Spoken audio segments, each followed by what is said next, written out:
బాబాజీ, ప్రస్తుతం చుట్టూ ఉన్న పరిస్థితులు చూస్తే భయమేస్తోంది. ఎందుకంటే ఎటువైపు చూసినా కుట్రలు, కుతంత్రాలు. ఇటువంటి సమయంలో వీటి నుంచి ఎలా బయటపడాలో అర్థం కావట్లేదు. రాళ్లతో, గుట్టలతో కారు చీకటిని కమ్ముకున్న దట్టమైన అడవిని చూస్తున్నావా? అందులో ఒక బాలుడు, అతని వెనకాల ఒక పెద్ద మనిషి నడుస్తున్నారు. గమనించావా?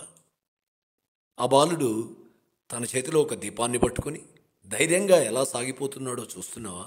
వాడికి దారి వెంట రాళ్ళు, గుట్టలు అడ్డంకులైనప్పటికీ వాటిని లెక్క చేయక తన లక్ష్యం వైపే గురి ఉంచి ముందుకు వెళ్ళాలి అనేదే సంకల్పంగా చేసుకొని తాను వేసే ప్రతి అడుగు తన కొత్త ఆశలకు దారితీస్తున్నాయి అనే ఆలోచనతో ధైర్యంగా అడుగు ముందుకు వేయడమే వాడు దైవకృపకు పాత్రుడు కావడానికి కారణమైంది అని అర్థం చేసుకో. ఎందుకు ఇలా చెప్తున్నానంటే, అటు చూడు, ఈ సమయంలో ఆ అడవిని దాటి ప్రశాంతమైన మైదానంలో ఆకాశంలోని జాబిలి వెలుతురులో స్వేచ్ఛగా ఆ పెద్ద మనిషితో కలిసి ప్రయాణం సాగేలా నేను అనుగ్రహించాను.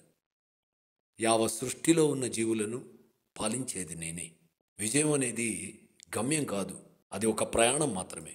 నేను నీకు ఆధ్యాత్మికపరమైన నీ యొక్క వ్యక్తిగత విషయములలో మార్గనిర్దేశం చేస్తాను.